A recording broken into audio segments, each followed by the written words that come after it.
Jake Morrison walked through the long silver hallway that led to the biggest meeting room in the galaxy. His black shoes made soft sounds on the metal floor as he moved forward with steady steps. Behind him walked Dr. Lisa Carter, who carried a small device that held all the information about Earth and its people. She looked nervous but tried to hide it behind her calm face. The walls around them were covered with strange symbols and lights that came from alien technology, far beyond anything humans had ever seen before. The doors to the council chamber opened with a soft whoosh sound. Jake stepped inside and felt his breath catch in his throat. The room was huge beyond anything he had imagined. Thousands of seats rose up in circles around a central platform where he would soon stand. Each seat held a different type of alien being from across the known galaxy. Some had blue skin and 4 arms, while others looked like living crystals that sparkled in the light. There were beings made of what looked like gas floating in clear containers, and others that resembled giant insects with clicking sounds coming from their mouths. Jake walked down to the center platform, feeling the weight of countless alien eyes watching his every move. He had practiced this moment many times, but nothing could have prepared him for the reality of standing before beings who controlled entire star systems. Dr. Carter took her place at a small table nearby, where she would help answer any technical questions about human technology and capabilities. The Chancellor of the Zephyrian Empire stood up from his seat high above the platform. He was tall and blue, with 4 arms that moved in graceful patterns as he spoke. His voice came through translation devices that made his words sound clear in English, even though Jake knew the alien was speaking in his own language. The Chancellor tapped a long silver staff on the floor 3 times, and the massive room fell silent. "We gather today to hear from the species known as humans, from the planet called Earth in the Sol system," the Chancellor announced. His voice echoed through the chamber, reaching every corner of the vast space. "They have requested military assistance against the threat they call the voidorn and seek to join our defensive alliance." Jake stepped forward and cleared his throat. He had prepared these words for months and knew them by heart. "Honored members of the Galactic Council," he began. "Humanity comes before you not as beggars, but as potential allies. We have survived countless disasters on our world through determination and creative thinking. We offer our unique perspectives and fighting spirit to help defend against the voidborn invasion that threatens all civilized life." A ripple of what sounded like laughter moved through the assembled aliens. Jake felt his face grow warm but continued, speaking. "Our technology may seem primitive to your advanced civilizations, but we have proven time and again that innovation and courage can overcome any obstacle. We ask only for the chance to prove ourselves worthy of standing beside you in battle." The representative from the crystalline hegemony rose from his seat. His body was made of what looked like living diamond that caught and reflected the chamber lights in rainbow patterns. When he spoke, his words appeared directly in Jake's mind rather than coming through the translation system. "Human Morrison, the Council has reviewed your species' technological capabilities. You still use chemical explosives and metal projectiles as weapons. Your fastest ships barely achieve light speed. How do you expect to contribute against enemies who can manipulate dark energy itself?" More laughter came from different sections of the chamber. Jake saw Dr. Carter's face tighten with anger, but she remained silent. The insectoid representative from the Hive Collective clicked her mandibles in what Jake had learned was their version of amused dismissal. "Perhaps the humans would be better served by evacuation to safe sectors while real warriors handle the fighting," she suggested. "With respect," Jake said, raising his voice to be heard over the continued chuckling, "you may be underestimating what humans can accomplish when faced with extinction. We have a saying on Earth that necessity is the mother of invention. When our backs are against the wall, we find ways to survive that others might not consider." The ethereal representative from the Asterian Collective floated forward slightly. His form was translucent and seemed to shift like smoke in the light. "Young human, your bravery is noted, but bravery without power is merely foolishness. The Voidborn have consumed entire star systems. They turn matter itself into energy to fuel their expansion. Your species lacks even basic energy shielding technology, Dr. Carter stood up from her table and spoke for the first time. "Council members, we may not have your advanced energy manipulation abilities, but we do have something you might be lacking. We have the ability to think outside established patterns. Every major breakthrough in human history came from someone who refused to accept that something was impossible. The Chancellor raised one of his 4 hands for silence. Dr. Carter, your passion for your species is admirable, but passion does not stop dark energy weapons or shield colonies from total annihilation. The Council has reached its decision. Jake felt his heart sink as he watched the various alien representatives nod their agreement. He had known this might happen, but had hoped that somehow humanity's determination would be enough to convince them. The Chancellor's voice boomed across the chamber as he made the official announcement. The human petition for military assistance and alliance membership is denied. Earth and its colonies are classified as Tier 7 protected non-combatants. Evacuation ships will be dispatched to relocate your population to designated refugee zones where you will be safe until the voidborn threat is eliminated. We refuse the evacuation, Jake said loudly. His words cut through the murmur of conversation that had started among the aliens. The chamber fell silent again as every being present turned to stare at him. Humanity will defend Earth and our colonies with our own forces. The laughter that followed was louder than before. Some aliens made sounds that their translation devices could not convert into human speech, but Jake could tell they were expressions of amusement. The Chancellor shook his elongated head in what appeared to be sympathy mixed with disbelief. Ambassador Morrison, your species' courage is remarkable, but courage alone will not save you from the voidborn. They are not enemies that can be reasoned with or deterred by brave words. They consume everything in their path and leave nothing behind but empty space. Jake straightened his shoulders and looked directly at the Chancellor. Then we will face them on our own terms.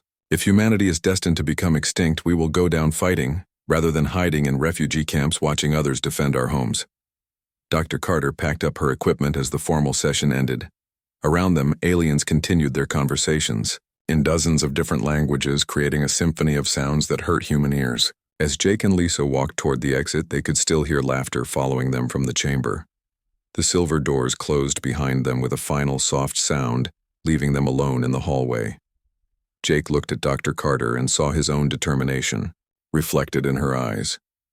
They had been dismissed by the most powerful beings in the galaxy, but they were not defeated.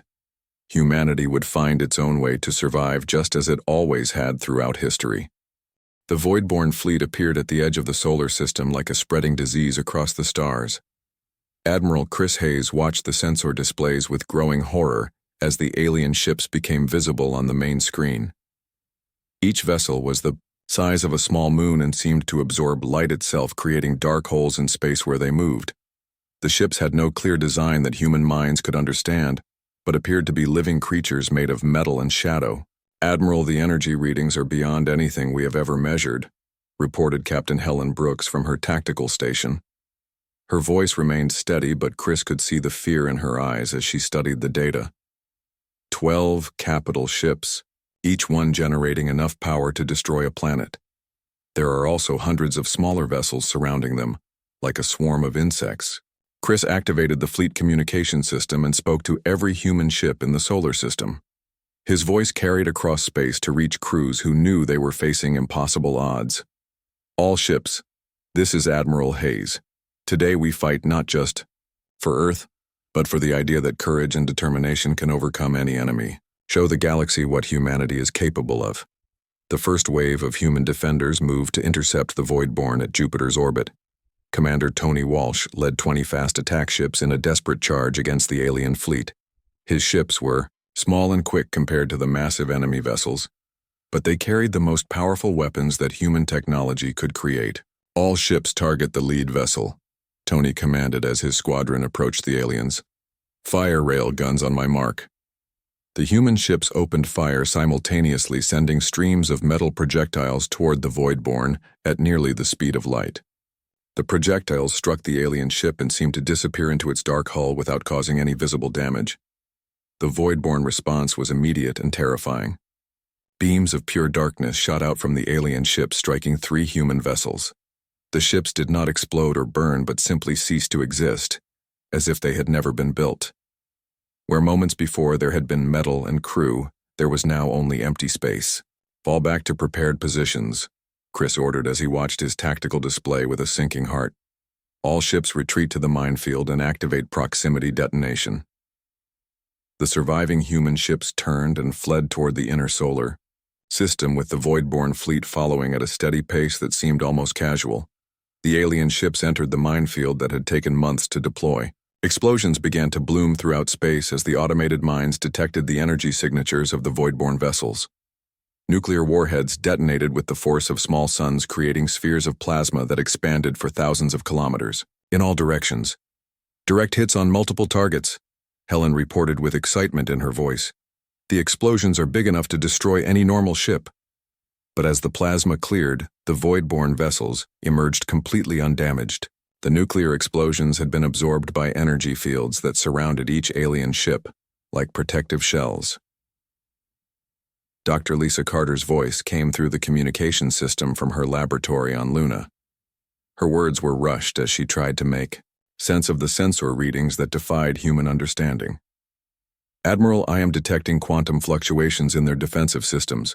The energy fields around their ships are not solid barriers but complex patterns that shift and change. There might be a way to disrupt them.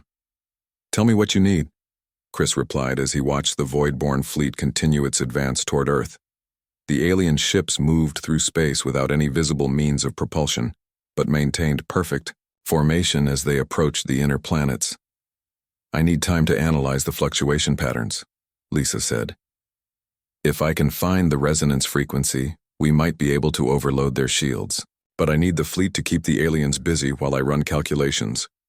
The human fleet regrouped near Mars, where the Colonial Defense Force waited with weapons ready.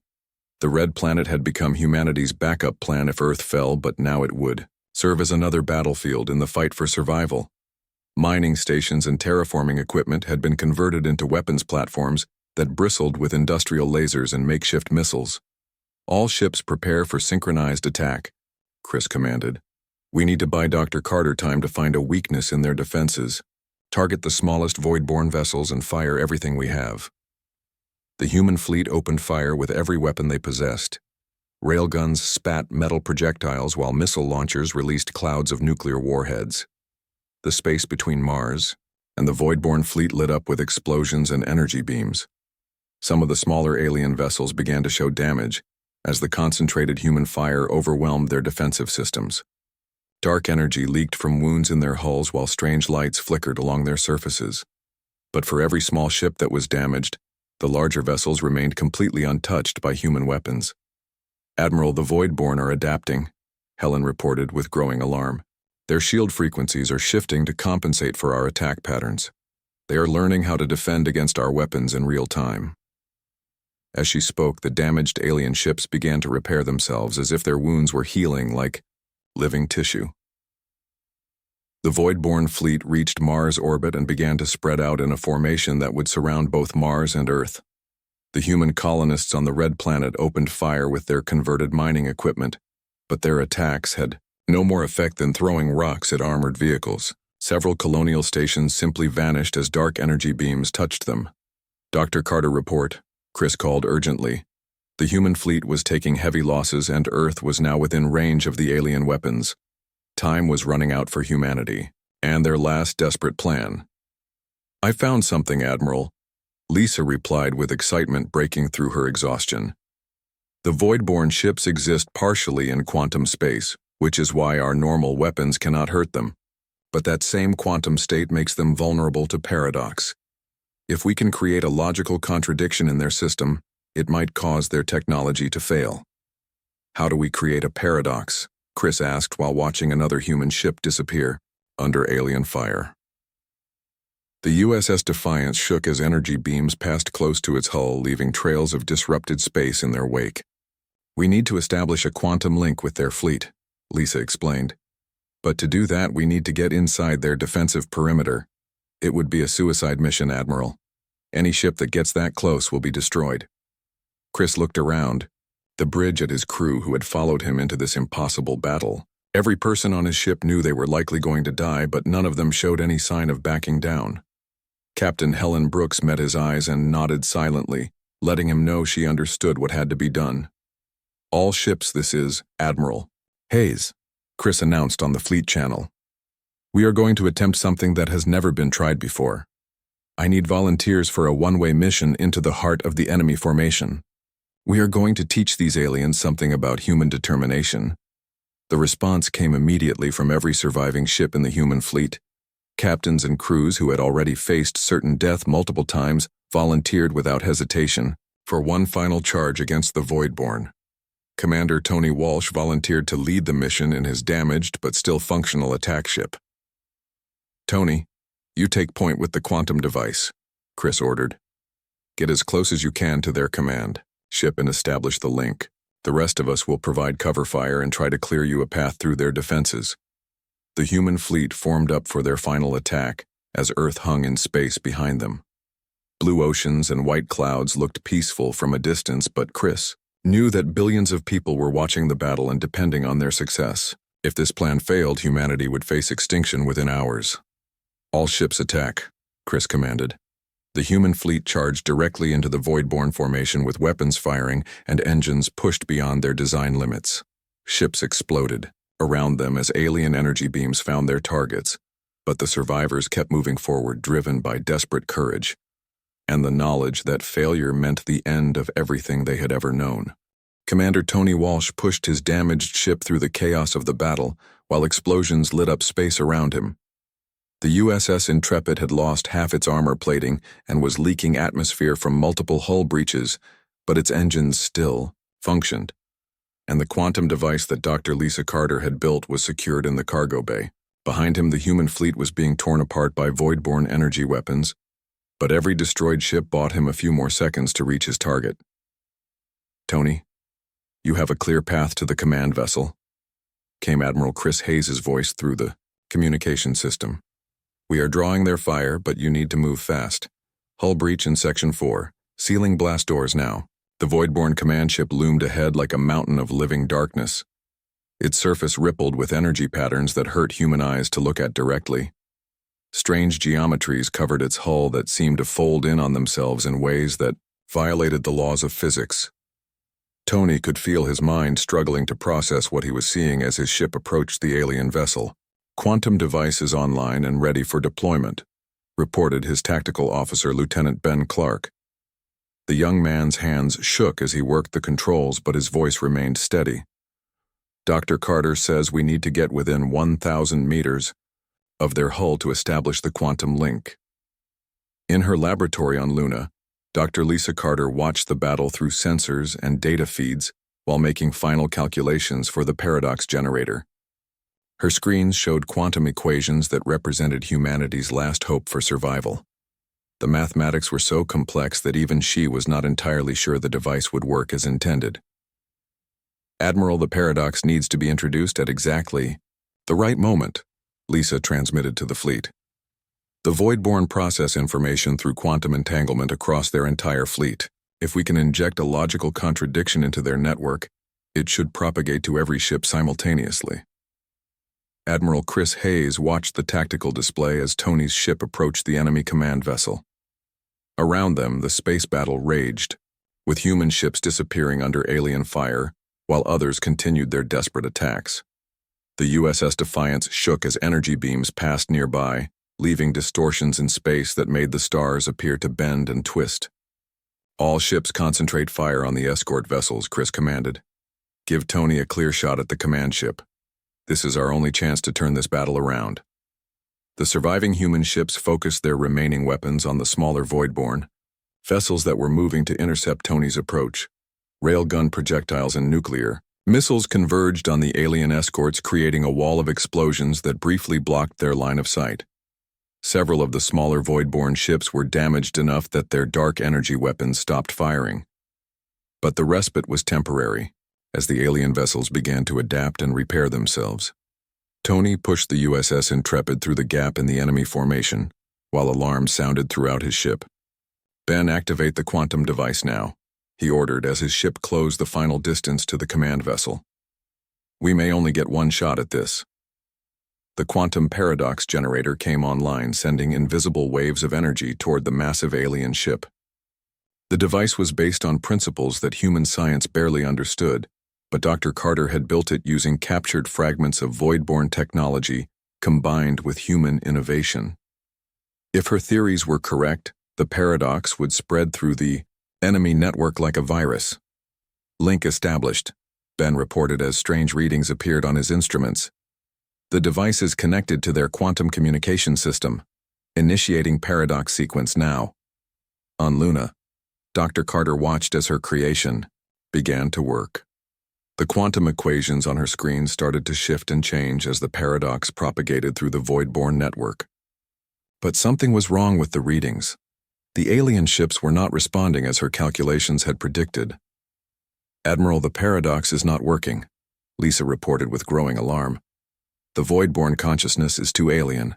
Human logic does not apply to their thought processes. They are not affected by contradictions that would crash our computer systems." Tony felt his heart sink as he realized their plan had failed. His ship was now deep inside the enemy formation with no way to escape. Dark energy beams began to converge on the USS Intrepid from multiple directions as the Voidborn recognized the threat he represented. But then something unexpected happened. Lieutenant Ben Clark looked up from his instruments with surprise on his face. "Commander, the quantum link is still active and I am detecting something strange. The Voidborn are not just quantum entities. They exist in multiple dimensions simultaneously. But that means..." "What does it mean?" Tony demanded as his ship shook under enemy fire. Hull plating began to peel away as dark energy weapons tore into the USS Intrepid. Emergency lights flashed throughout the ship as systems began to fail one by one. If they exist in multiple dimensions, then they are vulnerable to dimensional collapse, Ben explained rapidly. Dr. Carter's device can create a cascade failure that will force them back into normal space. But we need to overload the quantum link to generate enough energy. Tony understood what that meant. To overload the quantum link, they would need to feed all of their ship's power into the device. The USS Intrepid would be destroyed in the process, but it might be enough to bring down the entire Voidborn fleet. "Do it," Tony ordered without hesitation. "Route all power to the quantum device. Emergency power to life support only." Around them, the ship's lights dimmed as energy was diverted from engines, weapons, and shields. The USS Intrepid was now defenseless, but the quantum device began to generate energy levels that had never been achieved before. Dr. Carter saw the power readings spike beyond anything she had thought possible. "Admiral, Tony is overloading the quantum link," she reported with a mixture of excitement and horror. "The energy cascade is building, but his ship cannot survive the process." The quantum device reached critical overload and began to tear holes in space itself. Reality seemed to bend around the USS Intrepid as dimensions folded in on themselves. The Voidborn command ship suddenly stopped moving as its quantum existence became unstable. "For humanity," Tony transmitted as his ship began to break apart under the dimensional stress. The USS Intrepid exploded in a flash of energy that was visible from Earth, but the quantum cascade had already begun to spread through the alien network. One by one, the Voidborn ships began to shudder and convulse as their multi-dimensional existence collapsed. The massive vessels that had seemed invincible moments before were now trapped in normal space, where human weapons could hurt them. Dark energy leaked from their hulls like blood from mortal wounds. "All ships target the command vessel, Admiral," Chris ordered as he realized what was happening. "Their shields are down. Hit them with everything we have." The human fleet opened fire with renewed hope as their weapons finally began to find their targets. The Voidborn command ship tried to retreat, but its quantum drive systems were failing. Railgun projectiles punched through its hull, while nuclear warheads detonated against its surface. The massive vessel that had seemed indestructible began to break apart as explosions ripped through its interior. Captain Helen Brooks watched her tactical display with amazement as the alien fleet fell apart around them. "Admiral, the cascade is spreading to all enemy vessels. They are losing structural integrity across their entire formation." Dr. Carter monitored the quantum readings from her laboratory as the dimensional collapse propagated through space. "The cascade is self-sustaining now," she reported. "Every Voidborn ship that tries to enter quantum space will be forced back into normal dimensions. Their greatest advantage has become their weakness." The battle was turning, but the cost had been enormous. Half the human fleet had been destroyed and thousands of brave people had died to make this moment possible. Admiral Chris Hayes looked out at the debris field that had once been proud ships crewed by the best humanity had to offer, but their sacrifice had not been in vain.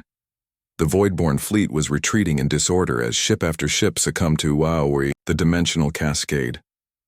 The aliens who had destroyed entire civilizations were being defeated by a species they had considered primitive and worthless. All ships pursue the enemy, Chris commanded. Do not let any of them escape. Today, we finish what Tony Walsh started. 6 months had passed since the Galactic Council rejected humanity's request for help.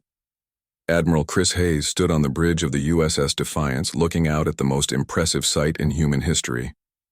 Earth hung in space like a blue marble, but it was no longer alone. Around the planet moved dozens of massive ships that had been built in the months since Jake Morrison returned from his failed mission to the aliens. Chris was a tall man with gray hair and steady hands that never shook even under pressure. He had spent 30 years in Earth's space navy, but nothing had prepared him for commanding a fleet designed to fight beings that could destroy entire worlds. The bridge around him hummed with activity as crew members worked at stations covered with screens and blinking lights. Status report, Captain Brooks, Chris said to the woman standing at the tactical station. Helen Brooks was one of the best military minds on Earth, and had been chosen to help plan humanity's defense against the coming invasion. She was shorter than the Admiral, with dark hair pulled back in a tight bun, and eyes that missed nothing.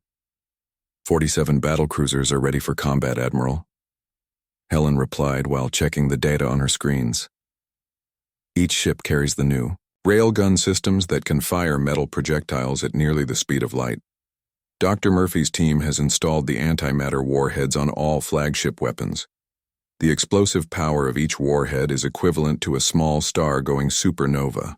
Chris nodded as he reviewed the holographic displays that showed defensive positions throughout the solar system. Red dots marked the locations of automated weapon platforms, while blue lines showed patrol routes for the human fleet. Everything looked good on paper, but he knew that fighting the Voidborn would be unlike any battle humans had ever faced. What about the unconventional systems? Chris asked. He had learned during his years of military service that sometimes the strangest ideas turned out to be the most effective in combat. Human engineers had spent months developing weapons and tactics that no alien species had ever tried before. Commander Tony Walsh reports that minefield deployment is complete, Helen said. 3,000 automated mines are scattered throughout the outer solar system. Each mine contains enough nuclear explosive to crack an asteroid in half. They are programmed to detonate when they detect the energy signatures that match Voidborn ships. The main screen flickered, and Dr. Lisa Carter appeared from her laboratory on Luna. She looked tired but excited as she spoke to the Admiral. Behind her were banks of computers and strange devices that she had built to help coordinate humanity's defense. The room around her was filled with cables and blinking lights that created an almost hypnotic pattern. Admiral Hayes, the quantum communication network is online and functioning perfectly, Lisa reported. Every ship station and planetary defense grid can now coordinate their actions instantaneously. The aliens might have better individual technology than us, but they have never faced a species that can think and act as one unified force. Chris felt a small surge of hope as he listened to the report. Humanity might be outgunned, but they were not outsmarted. Human engineers had spent decades developing technologies that the aliens had dismissed as primitive. Now those same technologies might be the key to survival. Tell me about the special projects, Dr. Carter, Chris said. He knew about the secret programs that had been developed in hidden facilities around the solar system. If Earth fell, these projects would ensure that humanity survived somewhere in the galaxy. Project Lazarus is ready for activation, Lisa confirmed. We have stored complete genetic samples from millions of humans along with our entire cultural database in hardened bunkers deep underground. Even if the Voidborn destroy every city on Earth, we can rebuild our civilization from these archives. She paused and brought up new information on her screens. Project Phoenix has been even more successful than we hoped. Automated manufacturing facilities have been secretly deployed to uninhabited worlds throughout this sector of the galaxy. Each facility contains the knowledge and equipment needed to build human technology. If we lose this battle, our species we'll still have the tools needed to continue the fight. The communications officer, Lieutenant Amy Phillips, looked up from her station with a worried expression on her young face. She had been monitoring long-range sensors for weeks, waiting for the moment that everyone knew would eventually come. Her voice was steady despite the fear that Chris could see in her eyes. "Admiral, we are detecting massive energy signatures approaching from the edge of the solar system," Amy reported. "The sensor readings are unlike anything in our databases. Estimated time of arrival is 72 hours. Chris felt his stomach drop as he realized what this meant. The Voidborn had finally found Earth. All of their preparations and planning would soon be put to the ultimate test. He activated the fleet-wide communication system and spoke to every human crew member throughout the solar system. "All ships, this is Admiral Hayes," he began. "The enemy we have been preparing to fight is now approaching our home. In 72 hours, we will face beings that have destroyed civilizations far more advanced than our own. But we are not fighting as individuals. We are fighting as humanity united for the first time in our history." Throughout the solar system, warning sirens began to sound. On Earth, the planetary defense grid came online as massive shield generators rose from hidden bunkers. The shields were crude compared to alien technology, but they were better than nothing. In the major cities, people moved to underground shelters that had been prepared for this moment. On Mars, the Colonial Defense Force took positions around the terraforming stations that were slowly changing the red planet into a world where humans could live. The colonists had known this day would come and had spent months preparing weapons and fortifications. Mining lasers were converted into weapons while industrial equipment was turned into makeshift armor. In the asteroid belt, mining crews armed themselves with whatever tools they could find. Their ships were not built for combat, but they carried powerful industrial lasers that could cut through solid rock. If the Voidborn wanted to destroy human civilization, they would have to fight for every asteroid and space station. Tony Walsh floated in the zero-gravity command center of the Outer System Defense Station. Around him, technicians monitored the Bow minefield and prepared to coordinate the first wave of attacks against the alien invaders. His station was the furthest from Earth and would likely be destroyed in the opening moments of battle. But Tony and his crew had volunteered for this dangerous assignment. "All outer stations report ready," Tony transmitted to Admiral Hayes.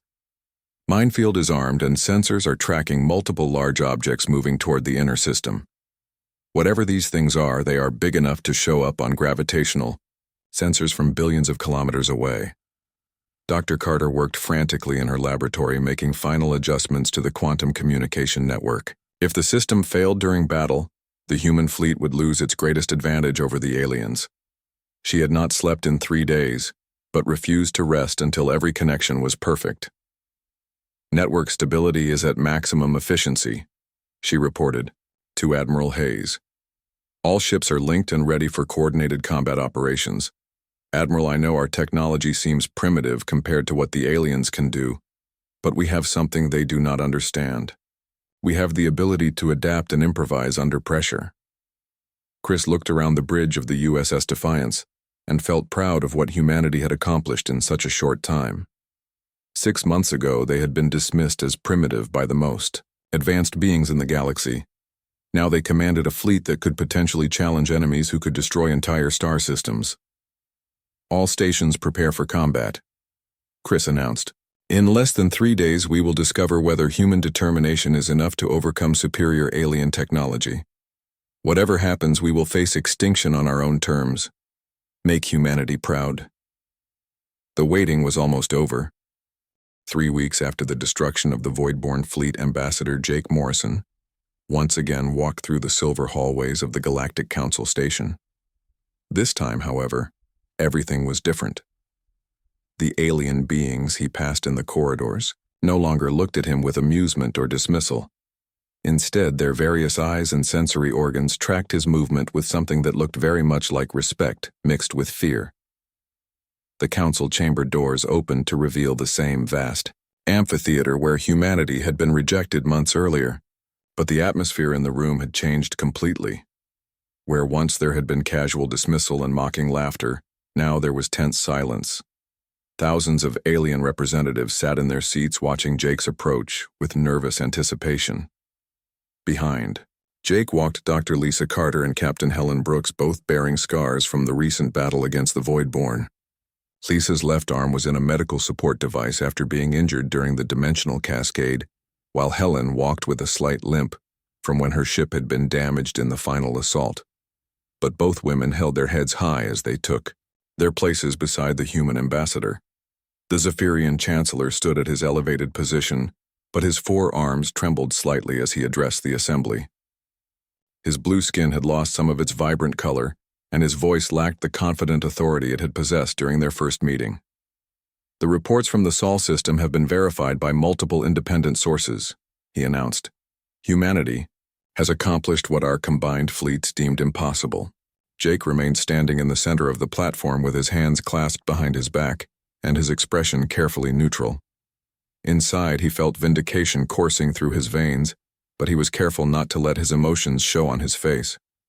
This was humanity's moment to prove they deserved respect, but it was also a delicate diplomatic situation that could affect the future of his entire species.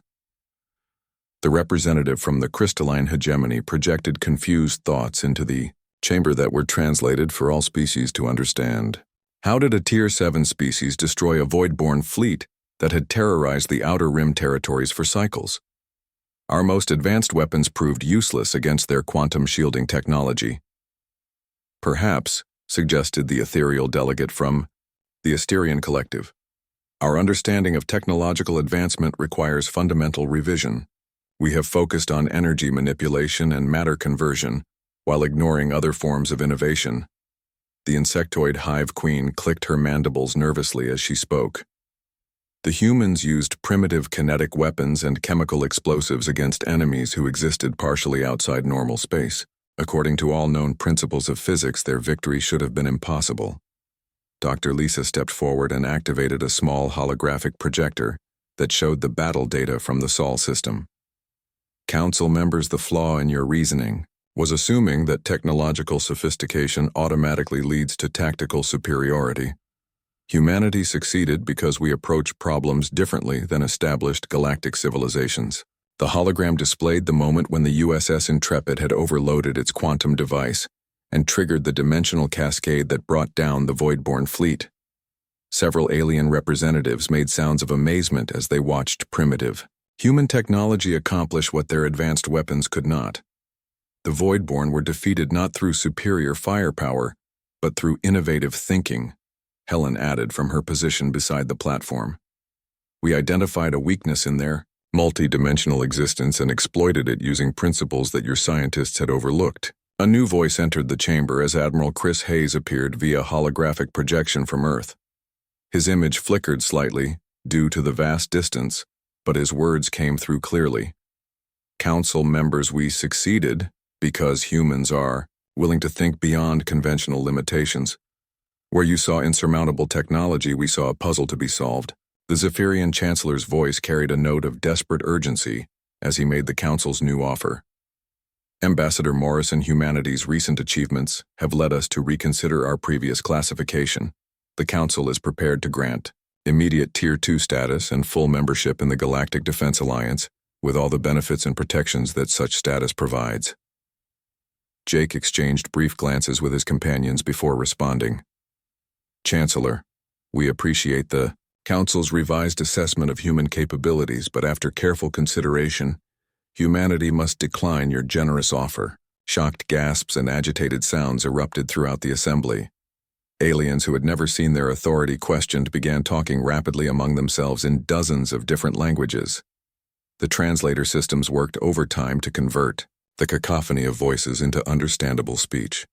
However, Jake continued when the noise died down. We are prepared to discuss alternative arrangements. Humanity proposes establishing individual defense agreements with species who recognize our autonomy and capabilities. We will share our tactical innovations with civilizations that approach us as equals rather than subjects. The Chancellor's forearms spread wide in a gesture of confusion and dismay. But Ambassador Morrison, the protection and resources of the Council Alliance would ensure your species' continued survival and growth. Why would you reject such advantages for uncertain, bilateral agreements? Helen stepped forward with the confidence of someone who had faced extinction and survived. Council members, you dismissed us as primitive when we warned about underestimating human determination. You offered evacuation instead of partnership when we requested military cooperation. You laughed when we declared our intention to defend Earth independently. Dr. Lisa activated new displays showing the reconstruction efforts throughout human space. Now Earth has established the Human Innovation Institute, which is open to any species interested in collaborative research and development. We are particularly interested in working with civilizations that value creative thinking over rigid hierarchies.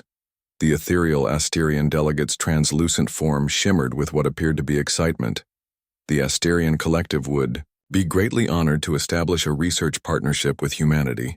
Your dimensional cascade technology represents a breakthrough that could revolutionize quantum physics. Within hours, dozens of species had requested bilateral agreements with humanity. Small civilizations that had been overshadowed by the major powers of the Council saw an opportunity to gain access to human innovation and tactical thinking. Even some of the larger empires quietly sent messages expressing interest in private negotiations. The monolithic structure of the Galactic Council found itself bypassed as smaller coalitions formed around human research centers and military academies. Species that had never questioned the established order began to wonder if there might be better ways to organize galactic civilization. Counselors, Jake said as he prepared to leave the chamber, humanity extends an open invitation to any species ready to abandon preconceptions about technological superiority. The universe is filled with problems that require creative solutions, rather than simply more powerful weapons. Dr. Lisa packed her holographic projector, while Captain Helen gathered the tactical data they had shared with the assembly. Around them, aliens continued their discussions in voices that ranged from excited to worried. The balance of power in the galaxy was shifting and everyone could feel the change beginning.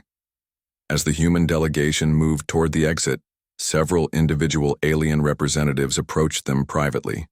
The Asterian collective wanted to establish joint research facilities while a consortium of smaller species requested human military advisors. Even some members of the major powers expressed quiet interest in learning human tactical methods.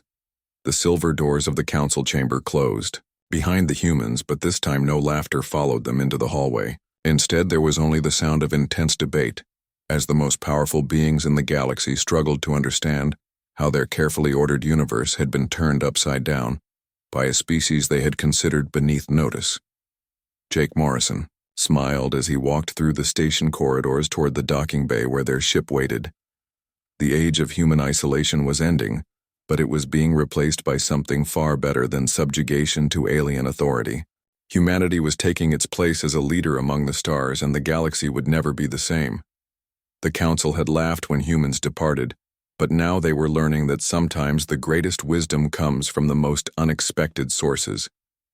In a universe full of ancient civilizations, it had taken the youngest species to show them new ways to think about old problems. The future belonged to those brave enough to imagine it differently.